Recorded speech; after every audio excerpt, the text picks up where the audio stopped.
welcome once again to the ASEAN Youth Furniture Chapter, Business Leadership in Crisis. This is the second edition of four webinar series that will be brought to you by SFIC, SFIC Institute, and BDO Consultants Singapore. Today's topic would actually be on human capital crisis, trimming the fats to get fit for your business growth. This is the agenda for today. So without further ado, I will let Mr. Jake Tan, Chairman of AYFE and Executive Director of Admira Private Limited Singapore, to actually do the introductions and to start off with the presentation. All right, welcome everybody. So if I get cut off, Chris, you just take over because my internet is on StarHub and StarHub had problems this week.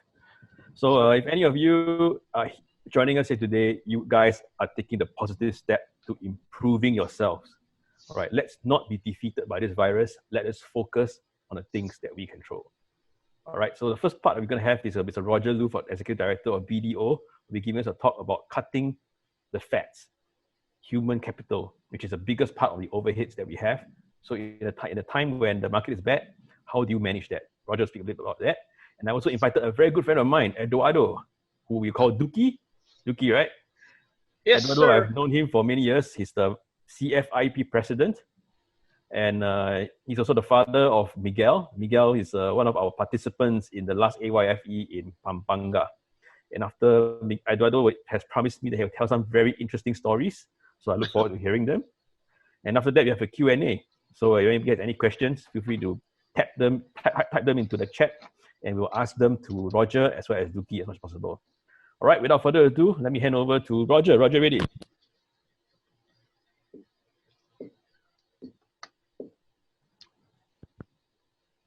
You got your slides, right? Yep. All right, muting my mic now. Very good afternoon, everyone. Good to see everyone again. I hope you can see my screen. Chris can give me a thumbs up. Okay, lovely. That's good. Thank you very much for coming back again. I hope that the first session has been beneficial for you. I think for those who attended the first session, I think there was some question relates to some of the issue that's being raised by myself and obviously Ernie as well. So I did a bit of research and hopefully during the course of the next 30 minutes, I'm able to address some of the question that you have raised, especially about the World War II part. I don't know whether that particular participant is here, but I think there's some question relates to where can we find some information about World War II. And I'm going to share a story about World War II and it relates to human resource that hopefully that basically that will be beneficial to what Ernie was talking about then. Okay, a little bit about myself for those that have not seen me, that's me. My name is Roger Lu. I am the head of the management consulting arm in BDO Singapore. So I also have the privilege of working with Jake, Ernie, Charmaine, and the whole SFIC team as part of their industrial advisory group member in the SFIC Institute. So that's probably a little bit about myself. So you can see a few things that I have done in my life as well. I think one of the key things that we want to share with you throughout the whole series, just a bit of recap. The first webinar that was done on last Wednesday, we did a bit of embracing of uncertainty, a little bit of basically understanding how to take charge of the situation during uncertainty and crises such as COVID. And I believe that Ernie has also shared a very live story in terms of how they go about managing their business in times of crisis. Today, I want to talk about a little bit more about talent alignment and what Jake has currently identified. Talent is basically one of the key cost factor in our business. So how do we actually look at trimming the fats? I think that topic to a certain extent is a bit of provocative in many ways, but I'm not advocating that we cut off 50% of the people. But I think what I'm advocating is basically using the opportunity to size off and probably look at who are all the dead wood within the company and basically look at how do we get fit when the crisis is over, and how do we basically look for future growth. And obviously on Wednesday and the Monday week, we are looking at understanding some of the financial dimension and resilient leaderships and strategy. That's something that we will do in the next 2 webinars. Just a recap for everybody to understand where we're looking at. I think one of the key things is everybody talked to me about we are looking for the light at the end of the tunnel. I think maybe Ernie's discussion on Monday has probably also shed some lights in terms of how can we go about getting things done. Instead of waiting to walk to the end of the tunnel and look for the light, why not look for the light at the side of the tunnel? That's what the whole picture is trying to represent here, basically. I want everybody to have the opportunity to look at. We are the one that probably control whatever we are doing at this point in time. Rather than wait for the light at the end of the tunnel, look for opportunity at the side of the tunnel, break through the walls, break through the tunnel, look for lights. And that was the whole objective of this whole series of webinar. Basically, there are crises, but within crisis, there are many opportunities that we can always look at for doing. As usual, I like to start with a bit of fun facts, facts over fear. One of the things that I learned a lot in crisis management is always distinguish between facts and fear. I think the fact, if you look at the state of the COVID spread throughout the world now, and according to OECD, basically the Organization for Economic Cooperation and Development, they will say that because of vulnerability of the SMEs, they believe that at least 50% of SME will not survive in the next few months if the COVID continue to go on. Now my fear will be, are we among the 50% that probably get wiped off if we are not prepared? And also given the fact that the COVID situation might be prolonged and intensive, I don't know, companies without the right HR strategy that doesn't have the ability and the flexibility to change direction, embracing new ideas, and to move along a different path swiftly, perhaps there will be difficulty in the coming months as well. So one of the things that typical responses to uncertainty by most companies, one of the things is obviously downsizing. Maybe trim the fats, downsizing. Certain companies start to look at work improvement methods such as the Six Sigma, the lean management, things that you learn in textbook. And also one of the things that people start to also realize is basically what will be the new norm in time to come. The whole collective experience that we talked about during webinar 1, the whole collective experience that we have gone through together as a species in the last few months, how will it impact the new norms of working and the new norms of human resource in the days ahead, once everything return back to normal? They will not return back to the normal. They will be called a new normal. I think Ernie also correctly identified the last time. There will be a new era of way of getting things done. So it no longer be the same old because of the whole collective experience that we have experienced over the last 2 months. So the question always been, and many people come to me and say, Rog, I understand there's a need to look at trimming fats. There's a need to take away the dead wood in the organization. But who to trim? It's $1 million question. Who to trim? Every one of them seems to be good. I don't know who are the one that I should take away from my workforce. I would like to share with you a story which I taken off from World War II, which thanks to Ernie. Ernie highlighted that in webinar 1 the last time. I'd like to share with you this particular picture. This is the picture of Battle of Midway. I'm not very sure among the ladies. I think the gentlemen probably will probably be more familiar, but this is the turning point of the Pacific War, where the Japanese Navy was being pushed back once and for all by the Americans, and it sort of turned the tide of the organization. But the stories I want to share with you is basically revolve 2 persons. One from the Japanese side and one from the American side. It relates to the question I asked earlier on, who to trim and what are the fats to trim. And I'll share with you this particular story from the Japanese side. This Admiral Nagumo is one of the key contributors to the success of Pearl Harbor. If you know your history, probably slightly better than me, Pearl Harbor basically is the starting point of the war with America, between US and America. So Admiral Nagumi is basically one of the key contributors to the success of Pearl Harbor. He is one of those who lead a surprise attack on Pearl Harbor and achieve great success. They're basically able to pin down the American Navy for many months.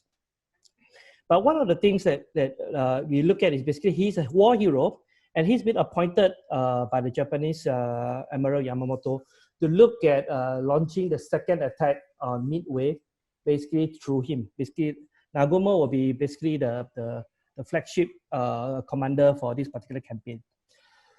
Throughout the journey to Midway, during the process to going to Midway, they did a lot of war game scenario. And one of the war game scenarios basically highlighted by his junior staff that American could be waiting for them, which exactly happens in the case of this particular war story. But he couldn't accept the fact that the American will know that they are coming, because the fact that he has achieved success before, because of the fact that he has achieved surprise on the American before, he believed that he could do that again. It's what we call complacency. Success breed complacency. So basically, he doesn't believe in that. And because of that, the Japanese has lost 4 warships, and not just 4 ordinary warships, it's 4 aircraft carriers, which basically tipped the balance of the Pacific War theater for many years to come. On the other side of the equation, we have Commander Joseph John Rochford, who is the intelligence officer of the Hawaiian base, the Pearl Harbor base.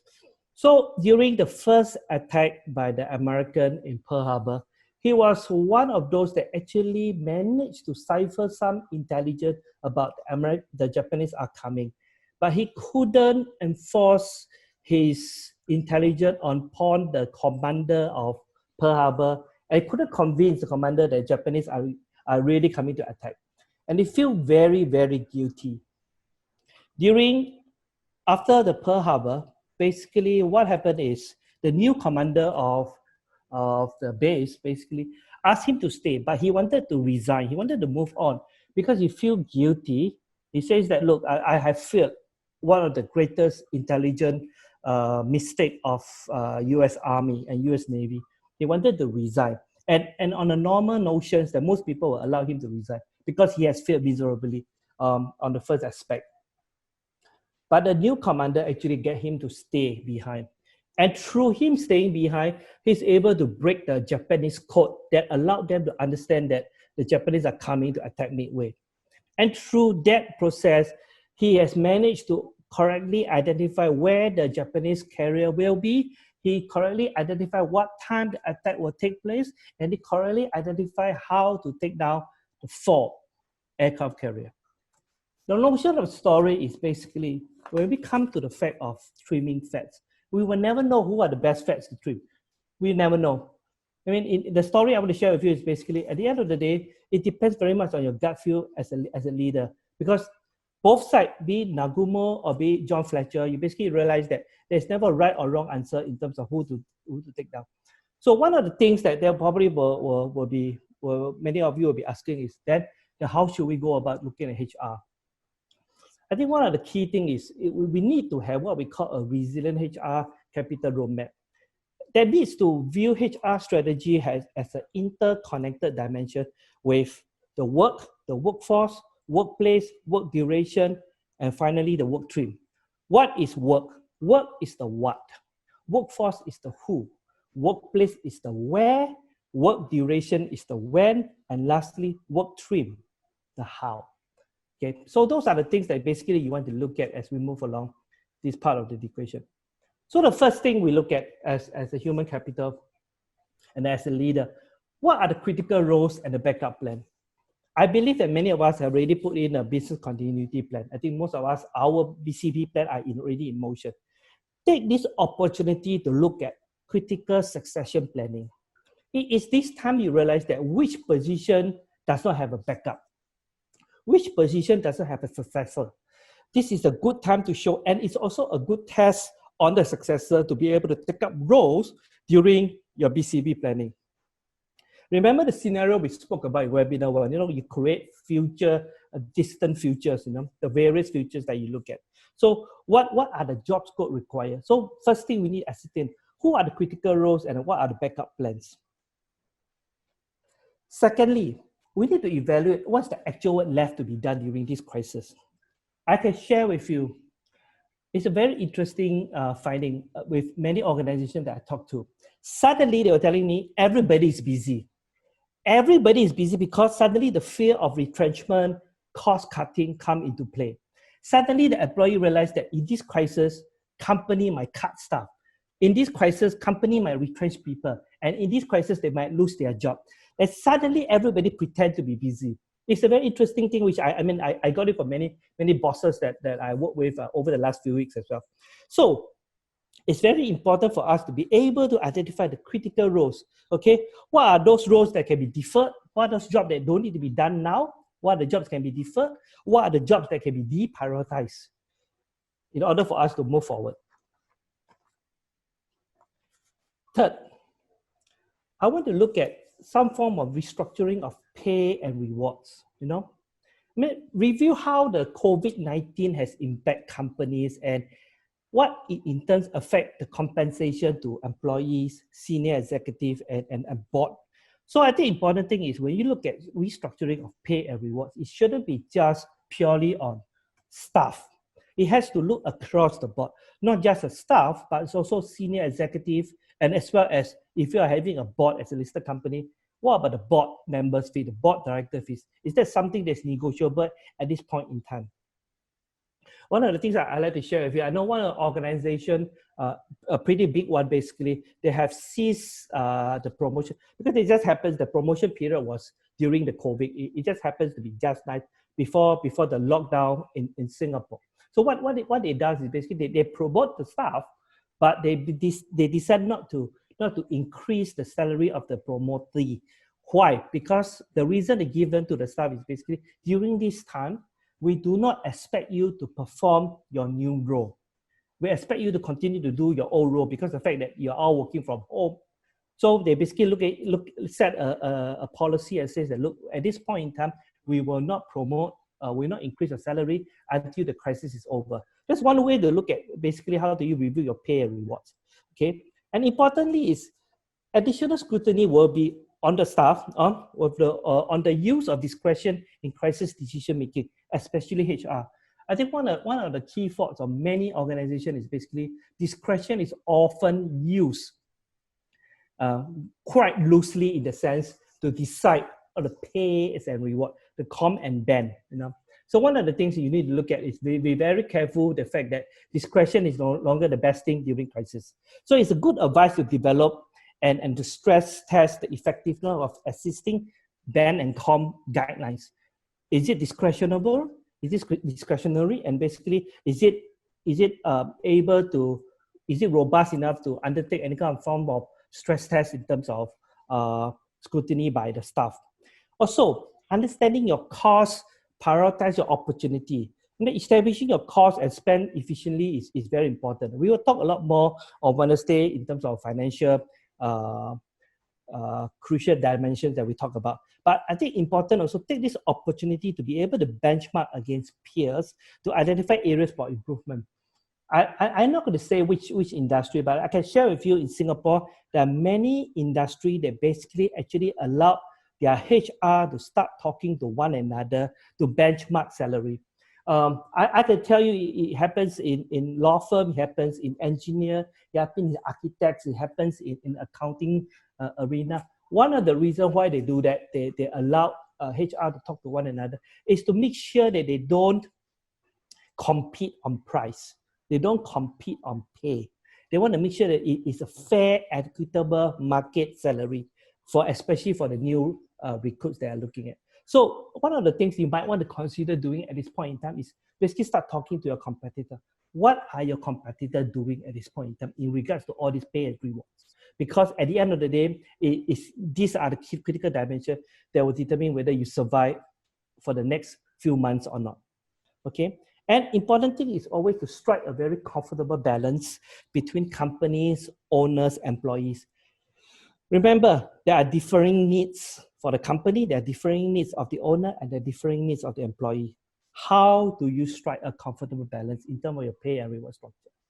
Because some owner will say that I want to be paid, I want to continue to be paid. Some employee says that, look, if I'm doing my job, I want to continue to be paid. So all this needs to be taken into account, and all this will probably play a very important role in terms of how you want to go about managing the HR. So I think developing an agile mindset in human capital will be the next key thing you want to look at.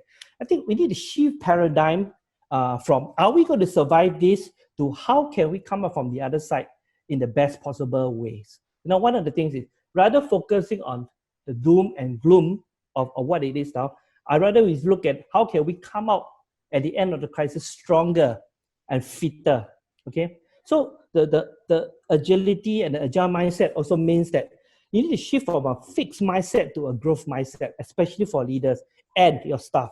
Fixed mindset means people believe that their qualities are fixed.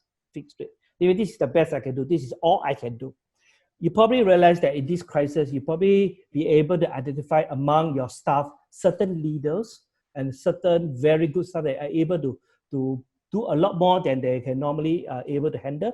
These are the times, and these are during crisis that you get to see the true leaders and the true good staff that you have in mind. Okay, I think people believe in a growth mindset, which we talk about. People believe that learning and intelligence can grow with time and experience. And I always share with my staff during the last few weeks as well. I said it's a very good opportunity that they have the opportunity to go through this. And I was sharing with my son as well this morning. I said, by going through this crisis, actually allow you to learn things that I took 47 years. I mean, I'm 47 this year. I mean, it took me 47 years to have this crisis that I've been locked down in a house for the past 2 months. It took me 47 years to have this opportunity to learn. So for the young people, this is a great opportunity for you to learn. There will be more crises in time to come. And Mr. Akwado can probably share with you as well. I mean, Ernie share with you the current number of crises that he's been through in webinar 1 as well. You probably realize that this is probably a very good learning experience. Take it positively because it is a good learning. And through this experience and the times that you spend, you probably will be able to be stronger in future when you have to face with other crises. So with agility in your mind, I think you start to review an employee mix and the competency, skill upgradings, matching, as well as is there any deadwood among your team? Because one of the key things that you want to look at is basically, do you want to have everybody at the end of this crisis, at the end of this tunnel, at the end of this storm, when you go through this storm? Are they still the same group of people that you want to keep for your growth plan? That's something you need to look at and something you need to answer. So I need to offer you some practical tips. You know, one of the things that we look at, the resilient human capital practices. Disclaimer, some of the practices here are very much aligned and adhere to the Singapore Employment Law Act and Employment Law. If you are coming from the other part of the world, basically in the rest of ASEAN, please do check with your respective manpower requirement, union. In Singapore, we don't really practice unionized worker. So where you are, basically, please look through that before you take everything lock, stock, and barrel and start working. I think first thing you want to look at is basically establishing some form of employee support structure. When I say employee support structure, basically we need to have a platform for them to be able to share their grievances, a platform to listen to their feedback and things like that. But it's always very important, and I stress again, it's very important to distinguish between voice and noise. Because most of the time you're hearing noise and not voices. Voices are constructive things that will propel you and allow you to be fitter when you get out of the crisis. Noise are just complaints. Those are the things that you don't want to have at this point in time. Also, looking at create a scenario for temporary staff reduction. There will be, because slowdown is inevitable in the coming days, and we are probably in the middle of this slowdown. So what can we do in slowdown? I'll share with you a list of things that my firm, as well as some of the organizations in Singapore are doing. So basically, first, one of the things you can look at is basically start to get your staff to clear their annual leave.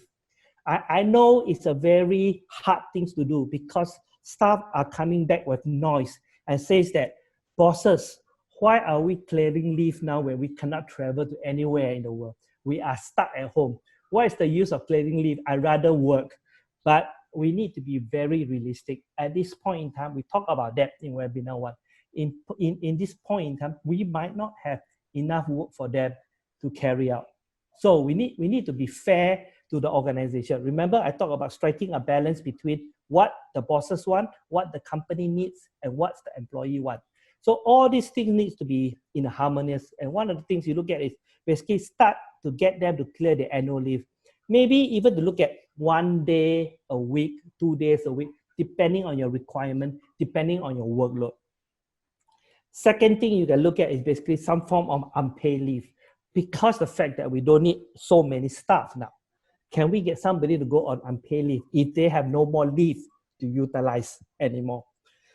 Third thing, shorter working week.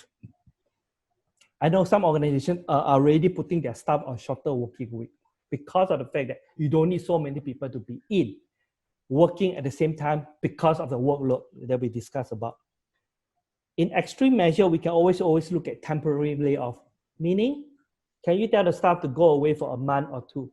In Singapore law, you basically allow you to go away for a month. You basically don't stop paying them for a month, basically, and get them to come back 1 month later. It works very well with a lot of retail. You look at the retail scene today, most of the retail are closed. So what do they do with the staff? No, basically they say, look, I really have nothing for you. I mean, you can't work from home unless we have an online platform for you to sell at home. Other than that, if you are staff in a retail store, I don't have a job for you. Even you say you want to work from home, there's nothing for you to do. Maybe you want to be laid off, take unpaid leave, clear your leave, or even be temporarily laid off for this period. And once the situation is better, we are happy to have you back again. Retrenchment is probably one of the last thing you want to look at, because that could be obviously depend on which country you come from, and depending on the respective law in your country, or whether you are part of the union, are you allowed to do that? So retrenchment is also one of the key things that you want to look at using as a tool for creating some form of temporary staff reduction. Salary reduction. It's a very interesting fact, and one of the things we can use is salary reduction. But I mean, the question I want to throw to the audience as well is, if you are in the situation of a staff, would you rather take a short working week, or you rather take a salary deduction? I'll give you 1 minute to ponder this notion.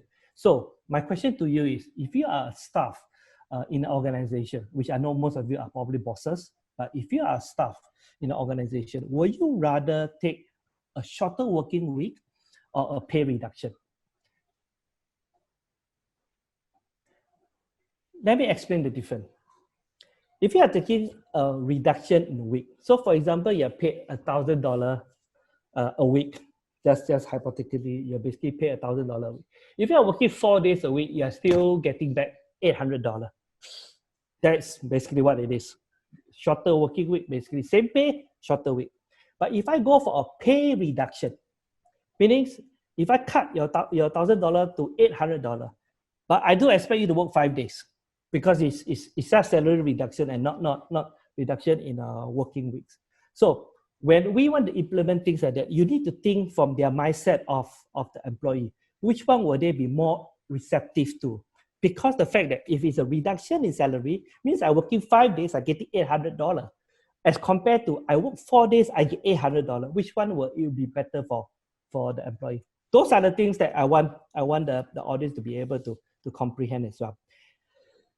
Another thing which is probably uncommon before the crisis, and which is very common now, is we allow the staff to moonlight during the so-called off-peak period, meaning during the off day. So if we're asking our staff first to take shorter working week, or reduce in salary, or a temporary layoff, do we allow them to moonlight, meaning do other jobs? For example, a Grab delivery, a Uber driver, a Gojek, wherever you come from.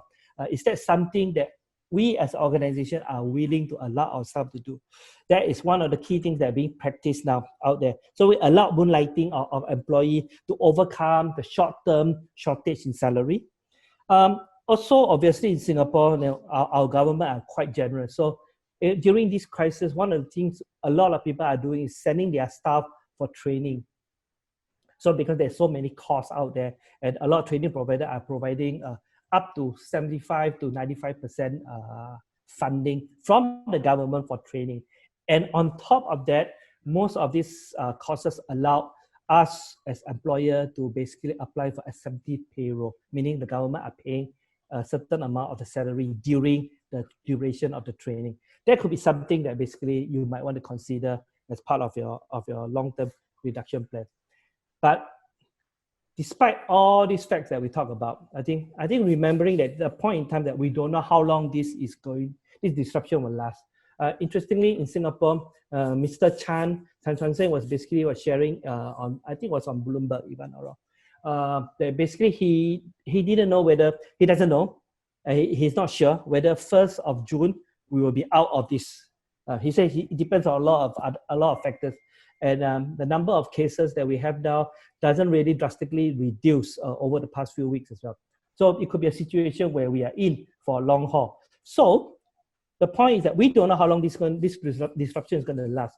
So if we reduce our staff prematurely, we'll have a long-term impact, especially a negative implication to our operation in the long run. That's something that you need to bear in mind. Okay.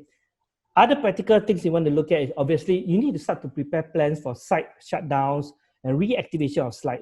Containment versus contamination. Those are the things that you want to look at. Obviously, I know that most factories, to a certain extent, if they are not in production, they are already shut down. Those sites, they're basically, to a certain extent, essential. What if some of your staff got COVID and you need to go into a shutdown? Are you ready for that? Do your BCP plan allow for all those things to happen? And it's also important at this point in time to start to educate employee about crisis and prevention. I know a lot of MNC at the start of the COVID virus. Interestingly, I'm sharing with you this, a lot of American MNC at the start of the COVID virus in Singapore are already getting in expert to basically educate their staff about COVID. I mean, the irony is obviously the president, their very own president in the US doesn't believe in this, but the American companies in this part of the world are already practicing that. Basically, they're getting expert to basically start to educate staff on what is COVID, how do you prevent COVID, and what are the things you need to do to avoid getting yourself as a COVID infector. Also, I think it's important at this point in time to start increase your communication with your staff. I mean, most of us are working from home. I think key thing is staff are looking at it basically, they don't want to work in silo. They want to make sure that they are not alone. They want to be known that basically they're still part of a larger community working together for a common good. So companies like ourselves, basically like y'all, basically start to communicate with your staff regularly. Okay. Time also to review your leave policy. I know certain companies allow staff to roll over leaves. Certain company doesn't allow the staff to roll over leaves for various reasons. But there is a pro and there's con to both sides of the equation. But you need to probably start looking at reviewing your leave policy now. Meaning, is there a variable component in your leave that basically allow a situation as such to be able to activate? So, for example, you talk about leave. If you have a 20 days leave per year, can you reserve 4 to 5 days as variable leave? Meaning, in time to come where there's crisis, the company need to force everybody to take leave utilizing these 5 days as part of the contingency planning. Is that something that we already have in place? That's something that you might want to consider incorporating into your current leave policy. Also start to prepare for increasing absentees and possibly work refusal. I mean, there will be situations when people say, I don't want to work because it's too dangerous. I'm talking about certain organizations that we're working on. One of the key organizations that we work with in China, we were told during the crisis time, there are few, the healthcare, obviously, the healthcare frontliner, there are few staff that basically during that point in time refuse to go to work because they say it's just too dangerous. They can't risk the fact that they're going to probably affect themselves and probably infect the whole family thereafter. So you might have a situation where people can refuse to work. So how do you handle that? Also, you start to also want to review your social media policy and guidelines, because there will be times employee might express frustration on platforms in your Facebook, on platforms such as Glassdoor. I'm not very sure you're familiar with Glassdoor platform, but in Singapore, Glassdoor platform is one of, I think it's a global platform, but it's one of those platforms that employees can go up there and start complaining about the noise about the employer to the world. There's something that you don't want that, and something that you want to look at. And also importantly is how do you continue to counter fake news in the organization? There will always be rumor and people start to talk I know of organizations maybe start talking about, oh, you're going to go into retrenchment, who and who is going to get retrenched, how many retrenched, the number is 10, the number is 15, 35, there are going to be a lot of retrenchment going on. I think it's important at this point to address all those issues that's happening in the organization. So I think one of the things is, in conclusion, in these unprecedented trying times, putting people first in many decision making allowed for a more agile maneuver throughout the uncertain time. The crisis challenges our paradigm, how we can view the way we distribute work, deploy the workforce, and engage our people. At the end of the day, we are all human, and you are human, I'm a human. But every one of us will be directly or indirectly affected by this COVID-19 pandemic. So how do we react to these global events will define how the employee will view us in the long run. Okay, so with that, I thank you very much for your time, and I hope that it sort of addresses some of the key issues in HR. There will never be a right or wrong way to do things. One of the things is you need to look at is very, very much in your own organization, the amount of work you have with.